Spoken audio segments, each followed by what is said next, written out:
शांति।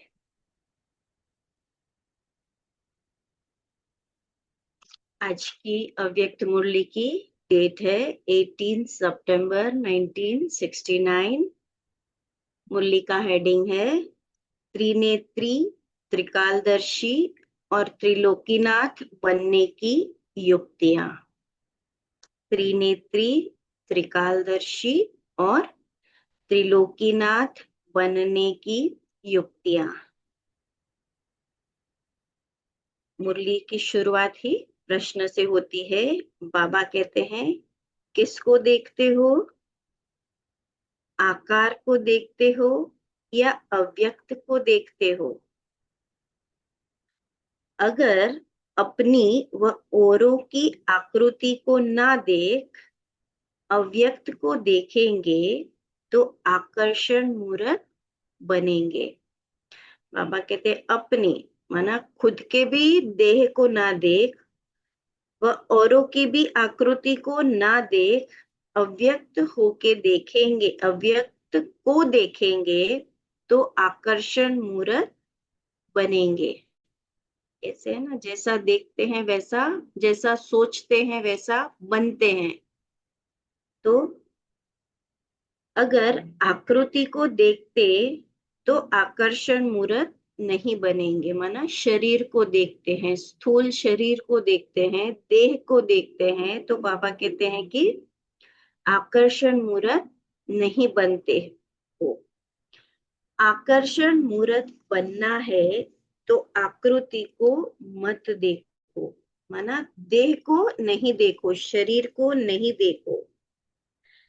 आकृति के अंदर जो आकर्षण रूप है उसको देखने से ही अपने से औरों को आकर्षण होगा। आज बाबा शब्द भिन्न अलग यूज करते हैं। बाबा की विशेषता ही यही है ना, बाबा की हर मुरली यूनिक होती है। बाबा ऊंचे ते ऊंचा है, उनकी भाषा भी कैसी होगी, एकदम ऊंचे ते ऊंची और यूनिक होगी। तो आज बाबा खास आकृति शब्द और उसके साथ जो भी राइमिंग वर्ड्स बैठते हैं, आज बाबा वो भाषा यूज कर रहे हैं। तो जनरली बाबा कहते हैं ना, देह को नहीं देखो, देही अभिमानी हो के बैठो, आत्मा को आत्मिक दृष्टि रखो।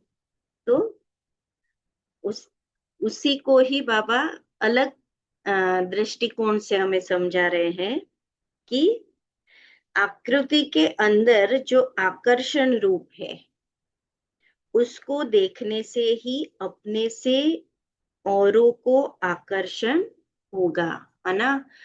हमारी दृष्टि सोल कॉन्शियस होगी तो हमारी आत्मिक दृष्टि होगी तो हम भी कैसे बनेंगे, आकर्षण मूर्त बनेंगे।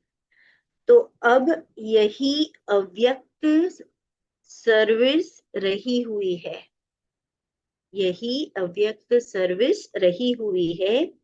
व्यक्त में क्यों आ जाते हो, इसका कारण क्या है?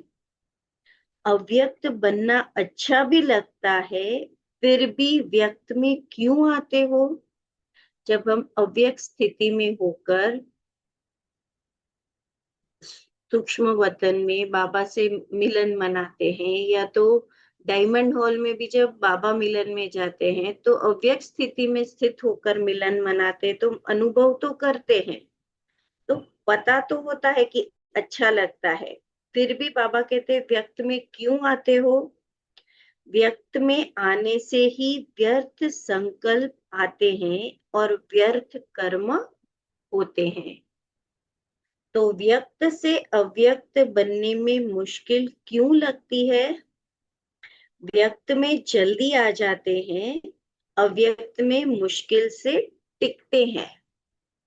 बाबा कहते हैं जब भी हम योग लगाते हैं तो हम आधा घंटा 1 घंटा जब भी अशरीरी होकर हम आत्मिक स्थिति में स्थित होकर ही योग लगाना होता है।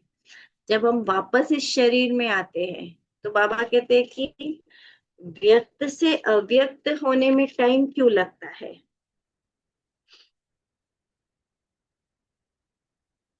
और व्यक्त में मुश्किल से टिकते हैं, उस स्थिति में हमें ज्यादा समय नहीं टिकते हैं। इसका कारण क्या है? तो किसी ने कहा होगा कि भूल जाते हैं। तो बाबा कहते भूलते भी क्यों है? देह अभिमान क्यों आ जाता है? मालूम भी है, जानते भी हो, अनुभव भी किया है कि व्यक्त में और अव्यक्त में अंतर क्या है, नुकसान और फायदा क्या है, यह भी सब मालूम है।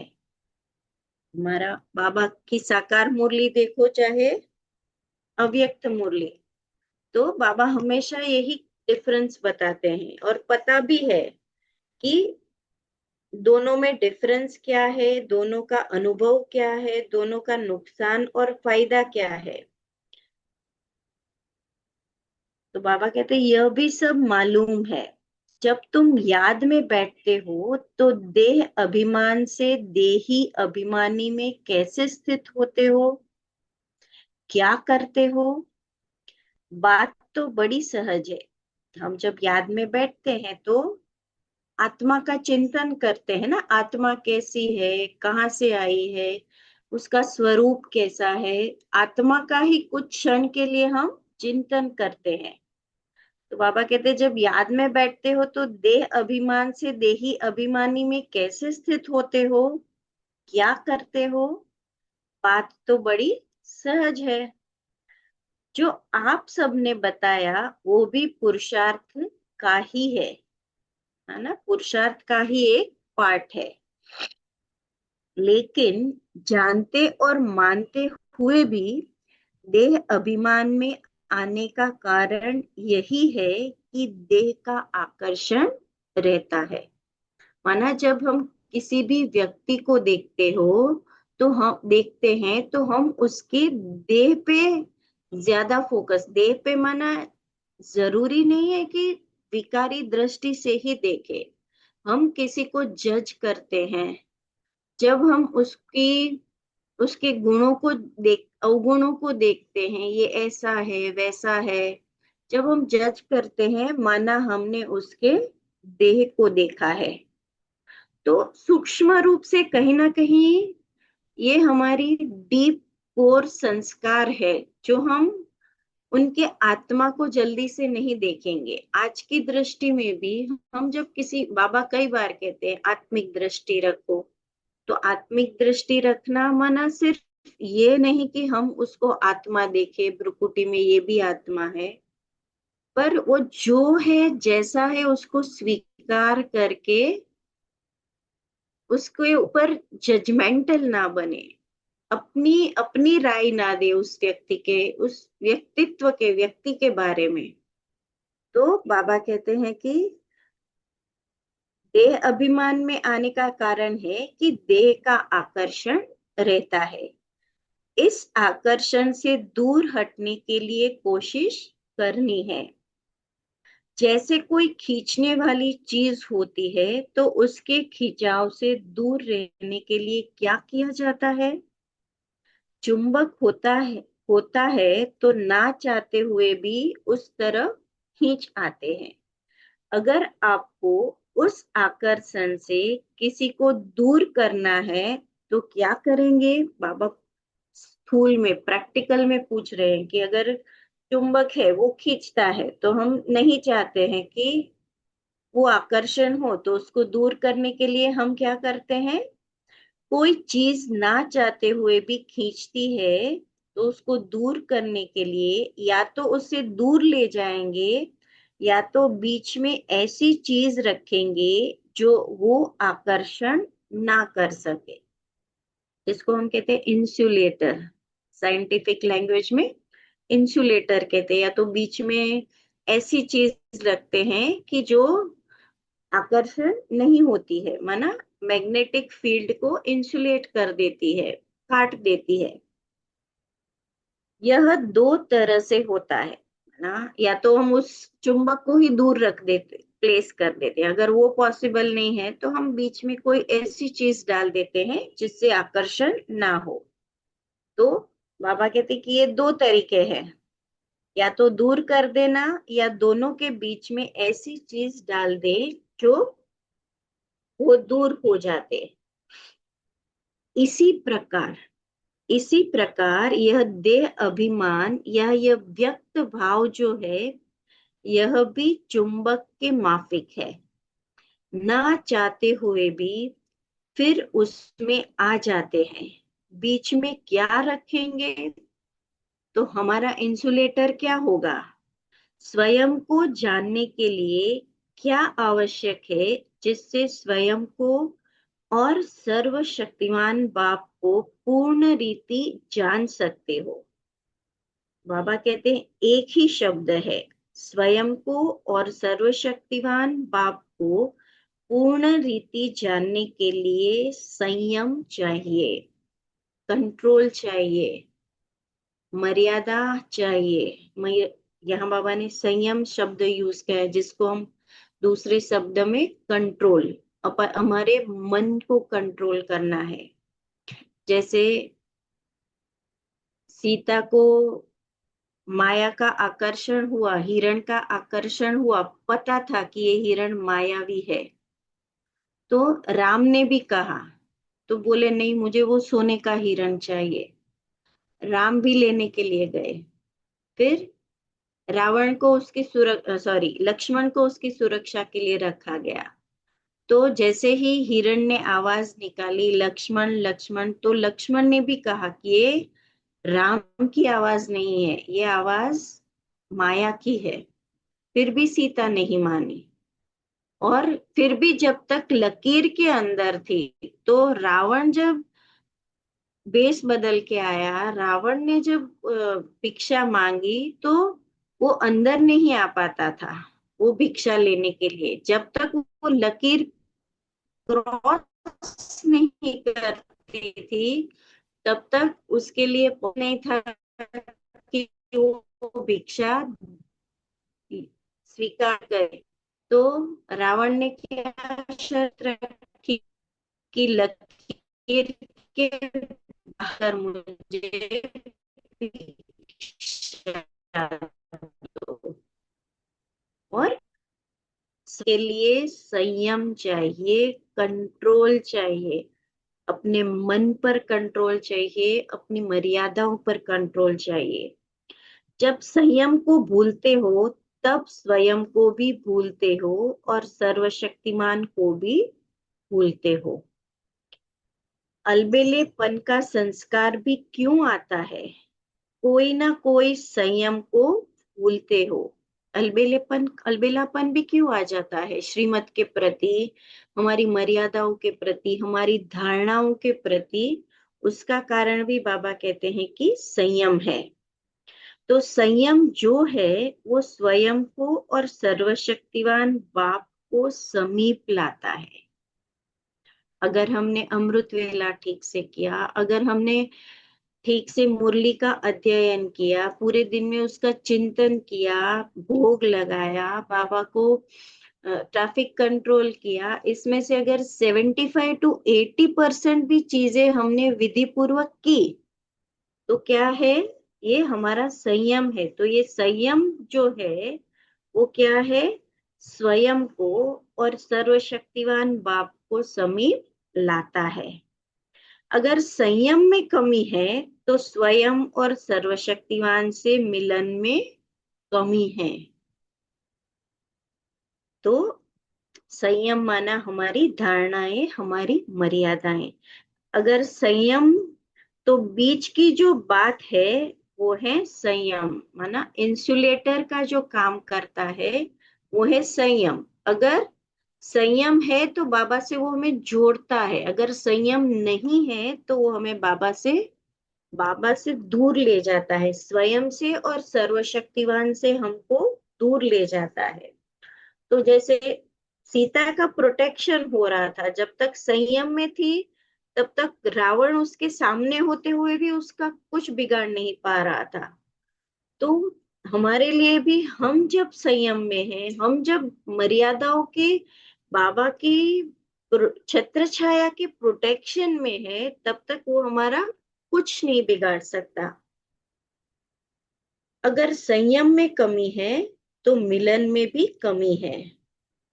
कोई ना कोई संयम जब छोड़ते हो तब यह याद भी छूटती है ना। हमने कोई ना कोई संयम को छोड़ा तो याद भी छूटी। अगर संयम ठीक है तो स्वयं की स्थिति ठीक है, और स्वयं की स्थिति ठीक है तो सब बातें ठीक है। बाबा कहते हैं ना, बाप है तो पाप नहीं, और जहां पाप है वहां बाप नहीं। तो ये ऐसा ही हुआ। अगर संयम है तो सब कुछ ठीक है, अगर संयम नहीं तो कुछ ठीक नहीं। तो यह देह की जो आकर्षण है बार बार अपनी तरफ आकर्षित करती है। अगर बीच में यह संयम, अगर नियम रख दो तो यह देह की आकर्षण आकर्षित नहीं करेगी। बाबा ने जो भी नियम बताए हैं वो अगर बीच में रख दो तो देह की आकर्षण आकर्षित नहीं करेगी। हम जब मुरली भी सुनते हैं मुरली क्लास में या कोई बड़े टीचर में, तो हम कहते हैं ना, इसकी मुरली बहुत अच्छी है, इसकी मुरली ऐसी है। तो बाबा कई बार कहते हैं माइक को नहीं देखना है, आपको कंटेंट मतलब मुरली है उसको देखना है ना। सेंटर पे अगर दो तीन बहनें होती है तो कई कहते हैं ना ये मुरली लेता है तो मैं तो नहीं पता होता है कि इस दिन ये व्यक्ति मुरली लेता है, तो कोई नहीं आता है। तो बाबा कहते हैं कि वो भी क्या हो गया, हमने देह को देखा। इसीलिए तीन बातें ध्यान में रखो। कौन सी तीन बातें? स्वयं की याद, संयम और समय। यह तीन बातें याद रखेंगे तो क्या बन जाएंगे? त्रिनेत्री, त्रिकालदर्शी और त्रिलोकीनाथ। जब हमारा आत्मा का तीसरा नेत्र जागृत होता है, ज्ञान कहते हैं ना, ज्ञान का नेत्र, तो स्वयं की याद से क्या हो जाते हैं हम? त्रिनेत्री बन जाते हैं। फिर संयम और समय, कौन सा समय चल रहा है? वर्तमान समय। संयम हमारी मर्यादाएं हैं, तो समय और संयम को ध्यान में रखते हैं तो त्रिकालदर्शी, पास्ट प्रेजेंट फ्यूचर को ध्यान में रखते हुए कोई भी कर्म करते हैं तो क्या क्या हो जाते हैं? त्रिकालदर्शी। और त्रिलोकीनाथ, तीनों लोकों के नाथ, माना रूल करने वाले। तो संगम युग का जो आप सबका टाइटल है वो प्राप्त हो जाएगा। स्वयं को जानने से सर्वशक्तिमान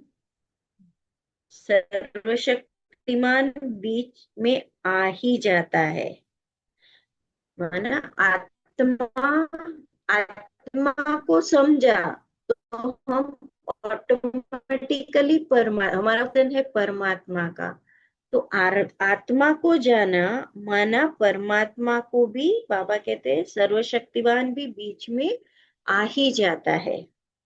तो इन तीनों बातों तरफ ध्यान दो। तीनों बात है स्वयं की याद, संयम और समय। कोई भी चित्र को देखते हो, चित्र अर्थात शरीर, तो चित्र को नहीं देखो लेकिन चित्र के अंदर जो चेतन है उसको देखो। देह के अंदर जो देही है, देह के अंदर जो आत्मा है उसको देखो। और इस चित्र के जो चरित्र है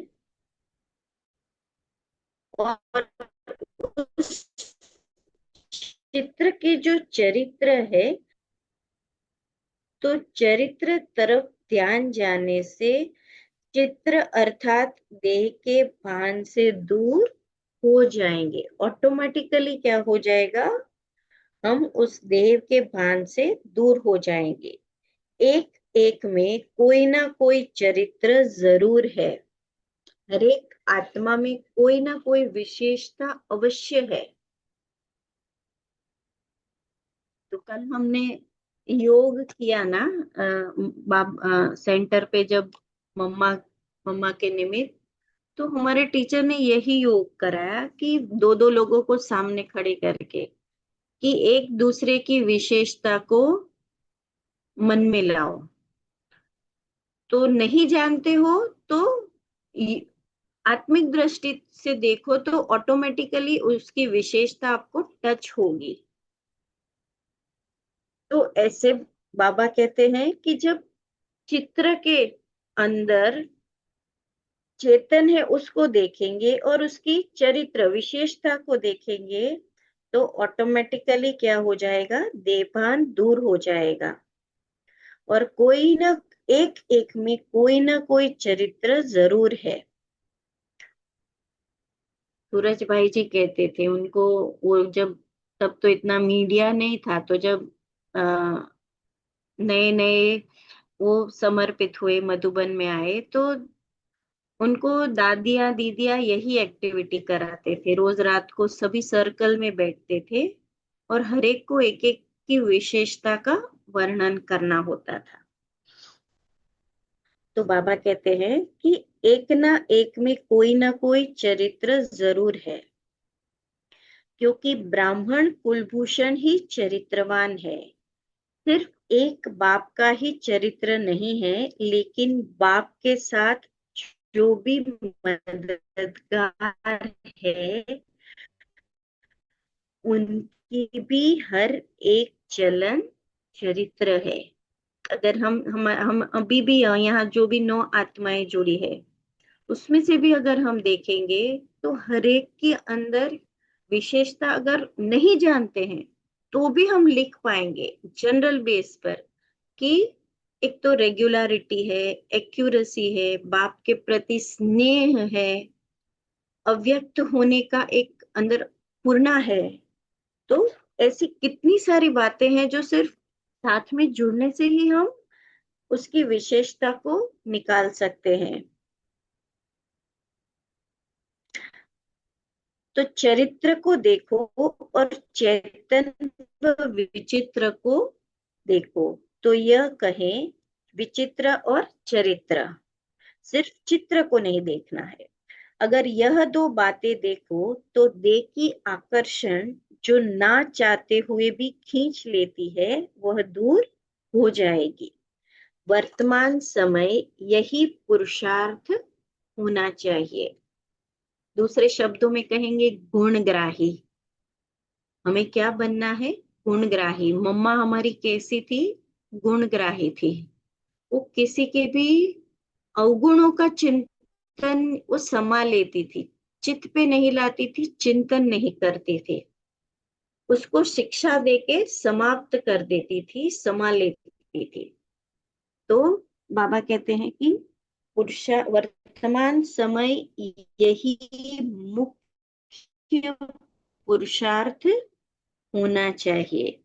जबकि आप लोग कहते ही हो कि हम बदल चुके हैं, तो फिर यह सब बातें ही बदल जानी चाहिए। फिर पुराने संस्कार और यह पुरानी बातें क्यों? अपने को बदलने के लिए पहले यह जो भाव है, उस भाव को बदलने से सब बातें बदल जाएंगी।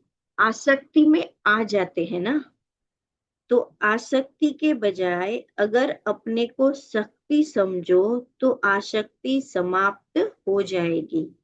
आसक्ति माना किसी के प्रति लगाव झुकाव। शक्ति न समझने से अनेक प्रकार की आसक्तियां आ जाती है। अनेक प्रकार की आसक्तियां माना लगाव, झुकाव और प्रभाव। किसी भी व्यक्ति, वस्तु, वैभव के प्रति लगाव, झुकाव या प्रभाव में आना, इसको कहते हैं आसक्ति। कोई भी आसक्ति, चाहे देह की, चाहे तो देह के पदार्थों की, कोई भी आसक्ति उत्पन्न हो तो उस समय यही याद रखो कि मैं शक्ति हूं। शक्ति में फिर आसक्ति कहाँ? आसक्ति के कारण उस स्थिति में आ नहीं सकते, माना उसके प्रभाव में प्रभावित नहीं हो सकते। तो आसक्ति को खत्म कर दो, इसके लिए यही सोचो कि मैं शक्ति हूं। तो बाबा ने अब तक तीन बातें कही। पहले तो बाबा ने कहा कि तीन बातें रखो, स्वयं की याद, संयम और समय। फिर बाबा ने कहा वर्तमान समय क्या क्या पुरुषार्थ करना है, देह को नहीं देखना है, स्वयं को देखना है, आत्मा को देखना है। और जब भी आसक्ति होती है तो क्या सोचना है, मैं शक्ति हूं। तो अब तक बाबा ने ये तीन बातें की तरफ हमारा ध्यान खिंचाया, पुरुषार्थ, ध्यान में रखने वाली बात और जो सोचने वाली बात। फिर बाबा कहते हैं कि माताओं को विशेष कौन सा विघ्न आता है। मेजोरिटी यहाँ माताएं ज्वाइन हुई है ना। तो बाबा कहते हैं माताओं को कौन सा विघ्न आता है। तो किसी ने कहा मोह। मोह किस कारण आता है, मोह मेरा मेरा से होता है। जब ये अव्यक्त मूर्तियां चलती थी तब तो बाबा सबको पर्सनली मुलाकात करते थे, माना हर एक आत्मा स्टेज के ऊपर से बाबा को दृष्टि देते हुए, या तो कभी पहले पहले तो ग्रुप से भी बाबा मिलते थे, रू रिहान करते थे। तो एक बार एक माता ने बाबा से कहा, बाबा मेरा पति है ना ज्ञान में नहीं चलता है। तो बाबा ने कुछ वो नहीं ज्यादा वो नहीं किया, माना था तो शरीर तो गुलजार दादी का ही तन था ना। तो उसने दूसरी बार कहा, बाबा मेरा पति है ना ज्ञान में नहीं चलता है। तो बाबा मुस्कुराए। तो उससे लगा कि बाबा ने है ना ठीक से सुना नहीं, तो उसने तीसरी बार कहा, थोड़ा और थोड़ा सा ऊंची आवाज में नजदीक जाके, बाबा मेरा पति है ना ज्ञान में नहीं चलता है। तो बाबा ने एक ही शब्द कहा कि मेरा क्यों कहती हो। तो बाबा माताओं के लिए कहते हैं कि मोह किससे होता है, मेरा कहने से होता है।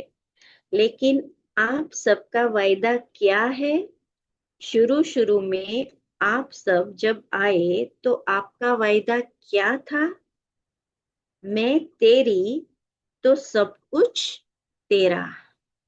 पहला वायदा ही यह है, मैं भी तेरी और मेरा सब कुछ भी तेरा, माना बाबा से हमारा ये वायदा था। तो फिर भी मेरा कहाँ से आया, तेरे को मेरे में मिला देते हो। जो बाबा का होता है उसमें हम क्या करते हैं, मेरा मेरा बच्चा, मेरा परिवार, मेरा मेरा घर, मेरा ये। सेंटर पे जाते हैं तो क्या कहते हैं, मेरी जगह, मेरी कुर्सी। तो मधुबन में भी जब बाबा मिलन में जाते हैं तो रहता है, मैं आगे होनी चाहिए। पर अगर आपने देखा होगा, हमने एक दो बार ऐसा अनुभव किया, लास्ट में ऊपर मेजेनाइन फ्लोर है, वहां से भी अगर बाबा मिलन करते हो और अगर हमारी स्थिति अच्छी होती है तो वही अनुभव होता है जो आगे बैठ के होता है। तो बाबा कहते हैं कि माताओं में मेरा जो है वो क्या, माताएं क्या कर देती है, तेरे को मेरे में मिला देती है। इससे क्या सिद्ध हुआ कि पहला वायदा ही भूल जाते हो। पहला पहला वायदा ही सब यह करते हैं, जो कहोगे वो करेंगे, जो खिलाएंगे, जहां बिठाएंगे, माना वहां, जहां जो खिलाएंगे, जहां बिठाएंगे, जो कहेंगे सो करेंगे। यह जो वायदा है वह वायदा याद है। बाप तुमको अव्यक्त वतन में बिठाते हैं तो आप फिर व्यक्त वतन में क्यों आ जाते हो। वायदा तो ठीक नहीं निभाया। वायदा है जहां बिठाएंगे वहां बैठेंगे। तो बाबा कहते हैं कि अव्यक्त वतन में बिठाते हैं तो व्यक्त वतन में क्यों आ जाते हो? बाप ने तो कहा नहीं है कि व्यक्त वतन में बैठो, व्यक्त में होते अव्यक्त में रहो। पहला पहला पाठ ही भूल जाएंगे तो फिर ट्रेनिंग क्या करेंगे? ट्रेनिंग में पहला पाठ तो पक्का कराओ। यह याद रखो कि जो वायदा किया है उसको निभाकर दिखाएंगे। जो माताएं ट्रेनिंग में आई हुई है, आप सब सरेंडर हो? बाबा पूछ रहे हैं। सब सरेंडर हो चुके हो तो फिर मुंह कहां से आया? जब कोई जलकर खत्म हो जाता है तो फिर उसमें कुछ रहता है? कुछ भी नहीं। अगर कुछ है तो इसका मतलब है कि तीर लगा है लेकिन पूरे जले नहीं हो। माना पूरा, हमने, बाबा कहते पूरा सरेंडर, पूरी रीति से सरेंडर नहीं हुए हो। मेरे मरे हैं पर जले नहीं है। बाबा कहते हैं कि जीते जी मरे हैं पर संपूर्ण रीति से जलाया नहीं है। रावण को भी पहले मारते हैं फिर जलाते हैं। तो मर्जीवा बने हो परंतु जलकर एकदम खाक बन जावे, वो नहीं बने। सरेंडर का अर्थ तो बड़ा है। मेरा कुछ रहा ही नहीं। ऐसा नहीं है कि समर्पित रूप से सेंटर पे रहना ही सरेंडर है। हम जब बाबा का बनते हैं माना हम सरेंडर हुए हैं। भले हम गृहस्थ में रहते हुए भी घर भी हमें चलाना है ट्रस्टी होकर, सबकी सेवा भी करनी है सेवाधारी ट्रस्टी बनकर। तो बाबा कहते हैं कि सरेंडर हुआ तो तन मन धन सब कुछ अर्पण। जब मन अर्पण कर दिया तो उस मन में अपने अनुसार संकल्प उठा ही कैसे सकते हैं? तन से विकर्म कर ही कैसे सकते हैं और धन को भी विकल्प अथवा व्यर्थ कार्यों में लगा ही कैसे सकते हो? तो जब तन मन धन सब कुछ बाबा का है तो वो बाबा की श्रीमत के अनुसार ही उसको कार्य में लगाना है। इससे सिद्ध है कि देकर फिर वापस ले लेते हैं। जबकि तन मन धन दे दिया है तो मन में क्या चलना है वो भी श्रीमत मिलती है। तन से क्या करना है वो भी मत मिलती है। तन से क्या करना है वो भी मालूम है। हम जब मुरलियां पढ़ते हैं तो समय प्रति समय बाबा हमें हर चीज का डायरेक्शन देते हैं, तन मन धन को कैसे लगाना है। जिसको दिया उनकी मत पर ही तो चलाना होगा। जिसने मन दे दिया उसकी अवस्था क्या होगी? अगर मन बाबा को दे दिया तो अवस्था कैसी होगी? मन मना भव की। उसका मन वहां ही लगा रहेगा। इस मंत्र को कभी भूलेंगे नहीं। जो मन मना भव होगा उसमें मोह हो सकता है। तो मोहजीत बनने के लिए अपने वायदे को याद करो। कौन सा वायदा था? जैसे खिलाएंगे, जैसे जहां बिठाएंगे, जो जहां जैसे चलाएंगे वैसे चलेंगे। तो बाबा कहते हैं यहाँ ट्रेनिंग से जब निकलेंगे तो आप कौन सा थप्पा लगवा कर निकलेंगे? तो सबने कहा मोहजीत का। अगर मोहजीत का ठप्पा लग जाएगा तो पोस्ट सीधी ठिकाने पर पहुंचेगी। माना मोहजीत का स्टैंप लग गया तो पोस्ट भी ठिकाने पर पहुंचेगी। और ठप्पा नहीं होगा तो पोस्ट ठिकाने पर नहीं पहुंचेगी। इसीलिए ठप्पा जरूर लगाना है। इन माताओं का